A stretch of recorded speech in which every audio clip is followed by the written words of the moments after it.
Welcome to our today's lecture with the topic, Is Combination the Key? So we will compare the simultaneous thermal analysis machine with a separated TGA and DSC. But before we come to the methods and instruments, let's have a general look of what we expect from TGA and DSC analyzers. So if we look on TGA analysis, we typically talk about material properties like mass change, decomposition temperatures, thermal stability. These are all properties which identify or characterize products. Furthermore, TGA also allows the performance of advanced material analysis, like for instance, the analysis of the kinetic of a decomposition reaction. The DSC is similar, where we look on different kind of properties, like for instance the melting temperature, phase transitions with the related enthalpies, degree of crystallinity, crystallization temperature, and many more to characterize products. Further on, the DSC also allows the thermophysical property determination, especially or mainly the determination of the specific heat of a material. And finally, of course, also DSC can do advanced analytic approaches like OIT or also the analysis of reaction kinetics. So we see here the TGA and DSC are two of the main techniques and methods in the field of thermal analysis. And of course, the company NETZSCH offers a wide variety of instrument solutions to measure these kind of methods and properties. First of all, we have the dedicated DSC systems, either our DC204F1 Phoenix or our DC214 Polymer for the low temperature range, or the DSC404 in the high temperature field. Similar, we have dedicated TGA instruments like our 209F1 Libra or 209F3 Tarsus system. On the other side, we have the Simultaneous Thermal Analysis, or short STA, which is just the combination of TGA and DSC at the same time. And this is also the main benefit of this technique. We do all the measurements, the TGA and DSC measurement, on one sample, in one measurement, on one system. And therefore, we have no problems with, for instance, material homogeneity, sample preparation, or the influence of the measurement conditions, because as said, one sample in one measurement. So we see here, it sounds quite good, the STA. Let's dive a little bit deeper into the topic in comparison these dedicated methods versus the combined method. In our portfolio, the dedicated systems are typically quite defined. This means we have one furnace option, one sensor option. Typically, you use also one type of crucibles for the dedicated techniques, either the alumina crucibles for the TGA or the aluminum crucibles for the DSC analysis. We have also a certain range of choice if we look, for instance, on the cooling options of our devices. Nevertheless, the dedicated systems provide a quite defined instrument environment, and therefore they are designed for special key markets, especially if we look in a low temperature range for the application in the polymeric or pharmaceutical analysis fields. On the other side, we have our STA. The STA is a platform system, so-called HTP 400 series, which is defined by its modularity. So we have different types of furnaces available, up to 10 different ones. We have different types of sensors, only TGA, TGA DSC, TGA DTA combined. With these sensors, we have thermocouples available to tweak the sensitivity. Then we have many crucibles available for measuring different kind of samples, because especially in the high temperature field, we have a problem that most likely there is some kind of interaction between the sample and certain types of crucible materials. So we have here also crucible types like graphite, like yttria, zirconia, and so on available. And finally, due to the platform system, we have also the possibility to use different kinds of accessories. Here, mainly the possibility, for instance, to also use humidity generators or vapor generators to measure under humid or water vapor atmospheres. If we sum this all up for the STA, we end up with a universal instrument environment, which allows us to customize these machines to the needs of our customers. Unfortunately, this universal instrument environment, the variety of all the options, leads also to a small drawback, which is the complexity on this kind of system. So it's sometimes difficult to find the right solution for our customers' needs. And here, just a reminder for you, just contact your NETZSCH salesperson and we will help you to find the best solution for your analytic task. The STA has also some other unique points which are different in comparison to the dedicated systems. And 3 of them I have with me today, which I want to show you a little bit more in detail now. First of all, the topic of real enthalpy. So in normal DSC analysis, we look, for instance, on phase transition effects like here, a phase transition effect in a high temperature range above 1200 or around 1200 degrees C. Typically for this high temperature phase transitions, they are mainly or mostly accompanied by a mass change which was happening before. This is not in principle a problem. However, in a dedicated DSC analysis, the measured enthalpy values are always related to the starting mass of the measurement. However, if the sample changes in between the measurement, this value is just wrong, because at the point of the transition, the sample mass is not anymore the starting mass. And here comes the benefit of the STA.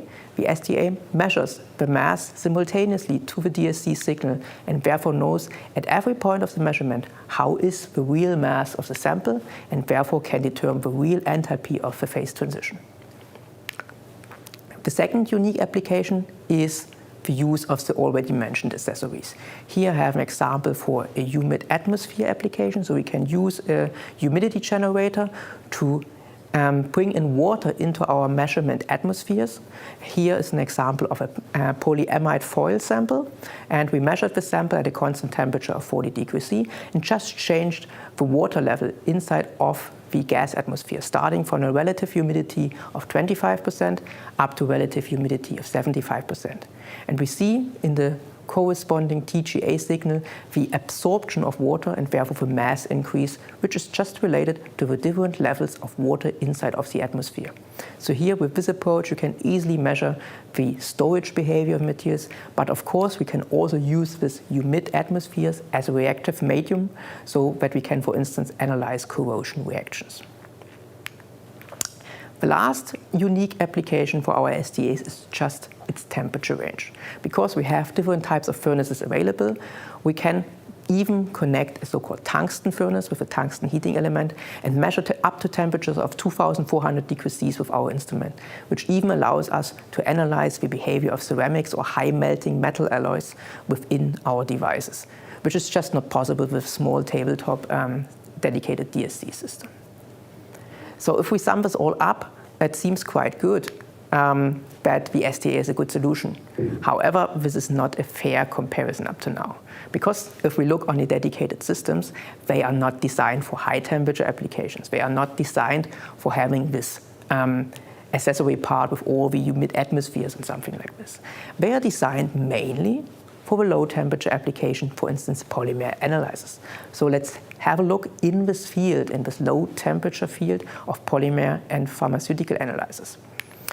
And first of all, here we can look on the sensitivity of the DSC signal. So we see here on the red curve a measurement on a standard DSC 214 polymer system with an intercooler, and on a standard STA 449F3 Jupiter system with the most common furnace option of a silicon carbide furnace.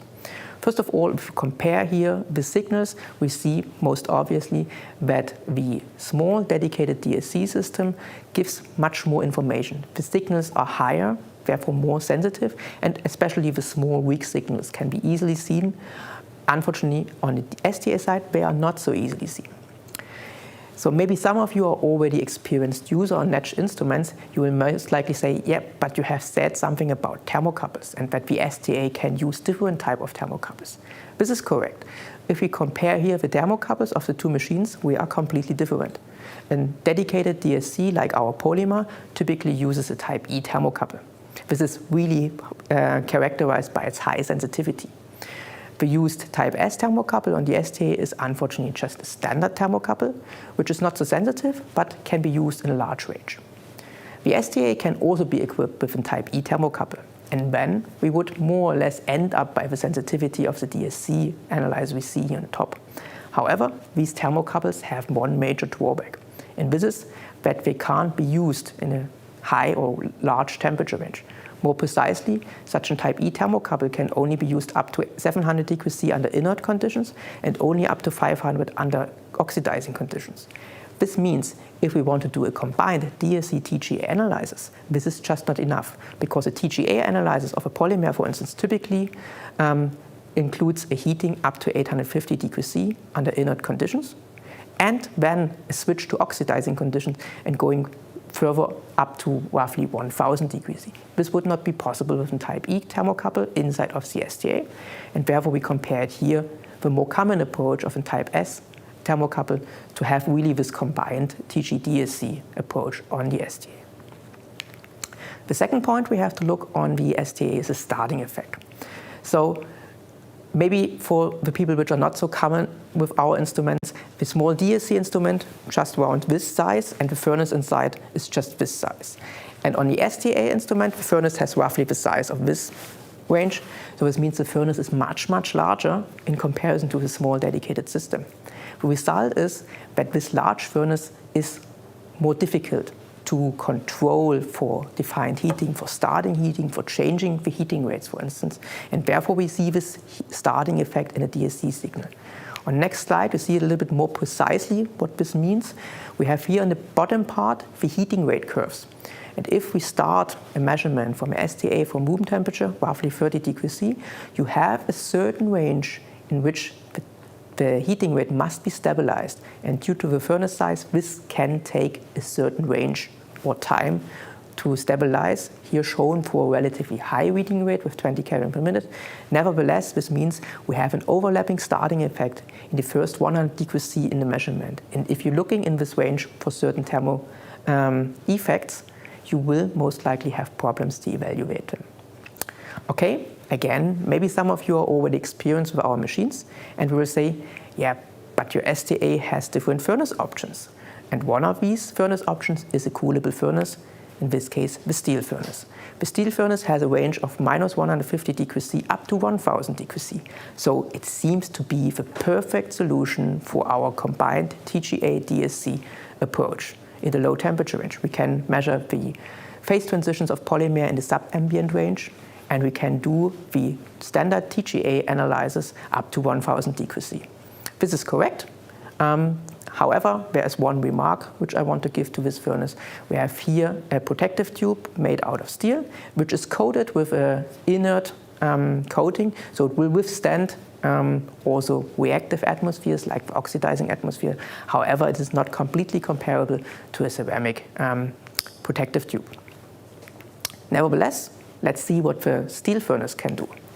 First of all, we have here a comparison of a steel furnace measurement and a measurement on the polymer, both done under nitrogen atmosphere and both doing the same temperature profile, a quite typical one. We cool down with 20 Kelvin per minute. We hold an isothermal temperature of minus 100 degrees C and then heat up. Let's have first a look on the temperature profile. You see here for the wet curve, for the polymer, this small dedicated DSC with its small furnace is just able to follow the temperature profile like we want. Even the high cooling rates of minus 20 Kelvin per minute can be easily achieved and controlled. On the other side, we have the steel furnace, the quite big furnace, if you remember. So here we really suffer in getting the heating high cooling rates realized. So we are not able to cool down with 20 Kelvin per minute, even if we use liquid nitrogen as cooling medium.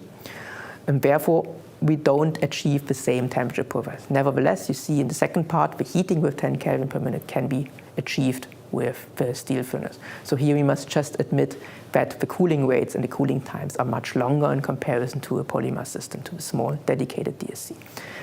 Then let's have a look on the top part of this graph. Here we see that we have a quite noisy blue curve, and this is the DSC signal of the STA system. And to be honest, this is such a noisy curve that you can't really evaluate effects in that way.